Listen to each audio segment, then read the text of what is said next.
Ma famille, nous bénissons le nom de l'Éternel notre Dieu pour le souffle de vie qui nous donne encore en ce jour. Nous vivons pour lui, nous lui disons merci. La gloire et lui soit rendue. Ce matin, nous allons partager dans les livres de Matthieu, chapitre 26, à partir de verset 17. La Bible déclare, le premier jour du pain sans levain, les disciples s'adressèrent à Jésus pour lui dire, où veux-tu que nous te préparions le repas de la Pâque? Jésus répondit, allez à la ville chez un tel et vous lui direz, le maître dit, mon temps est proche, je ferai chez toi la Pâque avec mes disciples. Les disciples firent ce que Jésus leur avait ordonné et ils préparèrent la Pâque. Ma famille, ce matin, le Seigneur nous parle au travers de sa parole, mes bien-aimés. La Bible nous dit, mes bien-aimés, c'est les disciples qui ont pris l'initiative, mes bien-aimés, de préparer, de chercher à préparer, mes bien-aimés, la fête, de chercher à avoir un endroit pour préparer, mes bien-aimés, ces temps-là, la Pâque pour Jésus-Christ, mes bien-aimés. La Bible nous dit encore ce matin, mes bien-aimés, as-tu de bonnes pensées pour ton Dieu? Quelle est la place donc tu donnes à ton Dieu? Quelle est la position donc tu mets ton Dieu, mes bien-aimés? As-tu de bonnes pensées pour le Seigneur? As-tu, mes bien-aimés, des pensées saines pour ton Dieu, mes bien-aimés? La Bible nous dit ce matin, c'est les disciples qui ont eu cette initiative, mes bien-aimés.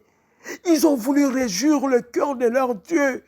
Le temps que nous vivons, mes bien-aimés, c'est le temps de chercher, de réjouir le cœur de Dieu. C'est le temps, mes bien-aimés, de chercher premièrement le royaume de Dieu ainsi que sa justice.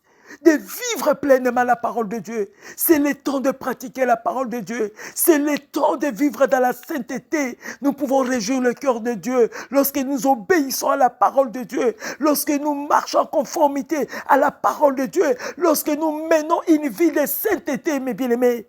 Les disciples ont eu cette initiative de réjouir le cœur de leur Dieu, de réjouir le cœur de Jésus, parce qu'ils savaient qui était Jésus pour eux, mes bien-aimés. Sais-tu qui est ton Dieu, mes bien-aimés? Sais-tu qui est ton Jésus, mes bien-aimés? La valeur dont tu donnes à ton Dieu. Qu'est-ce que tu peux, mes bien-aimés, faire pour ton Dieu? Réjouir le cœur de ton Dieu. Simplement, mes bien-aimés, de t'éloigner du mal, de t'éloigner du péché, d'abstenir, mes bien-aimés, du mal, de ce qui est contraire à la parole de Dieu.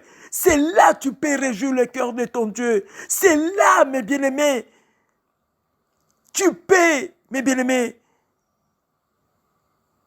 faire la joie de ton Dieu, mes bien-aimés. Et la Bible nous dit encore, l'initiative des disciples, mes bien-aimés, mais c'est lui-même le Seigneur qui a fait au-delà. Lui-même est le Seigneur qui leur a donné la solution, qui leur a apporté la solution, mes bien-aimés. Lorsqu'on réjouit le cœur de Dieu, mes bien-aimés, c'est la victoire pour toi, c'est la bénédiction pour toi. Cherche à réjouir le cœur de ton Dieu. Tu veux voir la gloire de Dieu dans ta vie. Tu veux être béni, mes bien-aimés. Réjouis le cœur de Dieu. Vis en conformité à la parole de Dieu. Marche en conformité à la parole de Dieu. Mène une vie de sainteté, mes bien-aimés. C'est alors que tu verras la gloire de Dieu dans ta vie. Les disciples, mes bien-aimés, ils se sont conformés à la parole de Dieu. Ils ont voulu réjouir le cœur de leur Dieu. C'est alors que lui-même, le Seigneur, a agi dans leur vie. Lui-même, il a pris le contrôle de leur vie. Lui-même, il a accompli ce qui était comme les désirs, mes bien-aimés. Lui-même, il a apporté la solution. Mes bien-aimés, le Seigneur nous parle encore ce matin. Cherchons à réjouir le cœur de Dieu. Cherchons à vivre la parole de Dieu. C'est alors que, mes bien-aimés, notre victoire sera certaine. Nous n'allons pas nous forcer, mes bien-aimés. Le Seigneur lui-même sera au contrôle. Le Seigneur lui-même prendra la direction de toutes les choses, mes bien-aimés.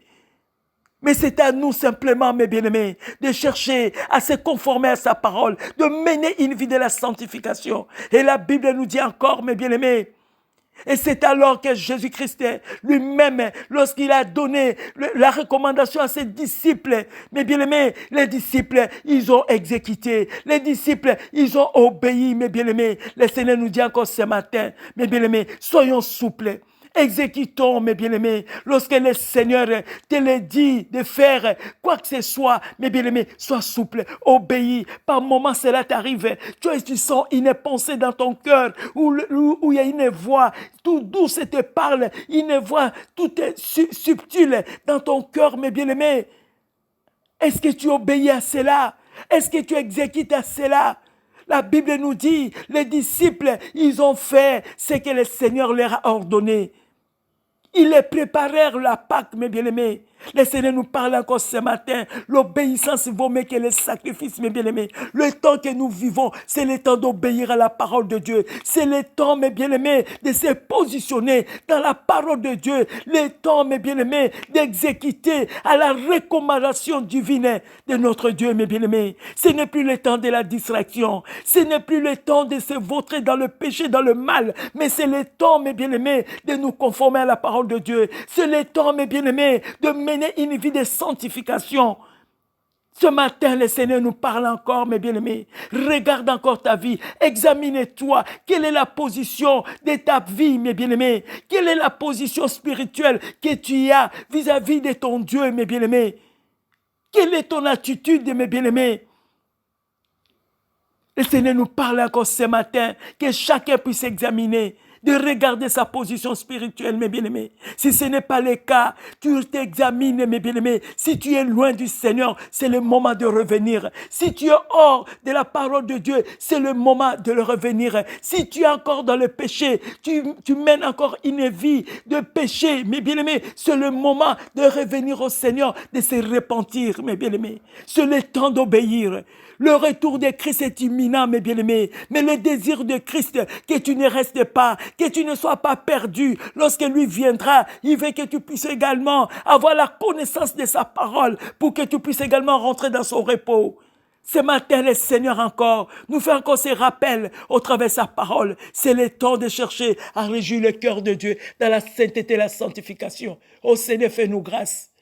Papa, nous voyons comment le monde est agité actuellement. Nous voyons les signes sont là, Seigneur. Rien n'est caché, Seigneur notre Dieu. Sous ton regard, Seigneur mon Dieu, dans ta présence, Seigneur. Tout est à nu, à découvert, Seigneur. Papa, nous te prions encore ce matin. Ta grâce nous suffit, oh Dieu. Fais-nous grâce, Seigneur, à chercher à réjouir ton cœur, de mener des vies, Seigneur notre Dieu, de sanctification, de la sainteté, Seigneur notre Dieu, que nous nous éloignons du mal. Seigneur, donne-nous cette force, la force que tu avais donnée à Joseph, Seigneur, devant le péché. Mais Seigneur, il a résisté. Devant le péché, Seigneur, il a fui. Seigneur, donne-nous cette force, la capacité de fuir le mal, Seigneur, de chercher, Seigneur, en ces temps-ci, Seigneur, de réjouir ton cœur, Seigneur notre Dieu, de faire ce qui est de toi, ce qui est de ta volonté. Celle ta volonté prime dans notre vie, Seigneur. Papa, nous te prions, oh Dieu. Seigneur, manifeste-toi encore dans notre vie, au travers de la puissance de ta parole, de nous délivrer, Seigneur. De guérir encore, Seigneur, nos cœurs malades, Seigneur. Le cœur où il y a des vengeances, oh Dieu. Le cœur, Seigneur, notre Dieu, où il y a la souffrance. Le cœur, Seigneur, mon Dieu, où il y a des blessures intérieures, Seigneur. Il n'y a que toi, Seigneur, le grand médecin. C'est toi seul qui peut guérir, Seigneur. Toi seul qui peux intervenir au travers de la puissance de ta parole, Seigneur. Parce que ta parole est guérie, Seigneur. Oh Père, afin que ce cœur-là soit disponible pour toi, Seigneur. Que le cœur-là, Seigneur, Papa, devienne réellement ta demeure. Là où toi tu résides, Seigneur. Là où ta parole, Seigneur, mon Dieu, habite, Seigneur. La Bible déclare l'abondance du cœur. La bouche parle, Seigneur. Lorsque le cœur est rempli de ta parole, est rempli de la vie, Seigneur notre Dieu, lorsque la bouche parlera que de la vie. Nous voulons être ceux-là qui transmet la vie, qui donne la vie, Seigneur mon Dieu, aux autres. Non, Seigneur mon Dieu, qui donne, Seigneur, la destruction. Mais nous voulons donner la vie, Seigneur. Guéris nos cœurs, Seigneur, le cœur malade, Seigneur. Seigneur, glorifie ta parole encore en ces jours. Oh Seigneur, afin que nous soyons, Seigneur, souples. l'obéissance, Seigneur, à toutes tes recommandations. Seigneur, donne gloire en ton nom dans la vie de ceux-là qui attendaient de toi de recevoir la guérison. Papa, visitez-les. Il est écrit par tes maîtressures que nous sommes guéris. Étant ta main guérissante, Seigneur. Papa, touche. C'est là, Seigneur, qui crie au secours. C'est là, Seigneur, qui ont reçu le diagnostic médical. Seigneur, notre Dieu, Père, il n'y a que toi qui peux intervenir, le grand médecin, le médecin par excellence. En toi, il y a pour la maladie incurable. Toutes les maladies, tu guéris, Seigneur. Papa, rends les joies parfaites qui témoignent de ta grandeur, ô Dieu. Papa, sois loué, sois exalté ce matin. Bénis ton peuple dans chaque domaine de notre vie. Seigneur, visite et arrose de ta fraîcheur dans chaque vie, Seigneur, afin que, Seigneur, mon Dieu, ton peuple, Seigneur, puisse également, Seigneur, être dans la joie de glorifier ton nom. Seigneur, sois loué, sois exalté. Que le sang de Jésus-Christ de Nazareth, que cela soit notre protection en ces jours. Nous avons ainsi prié. Amen.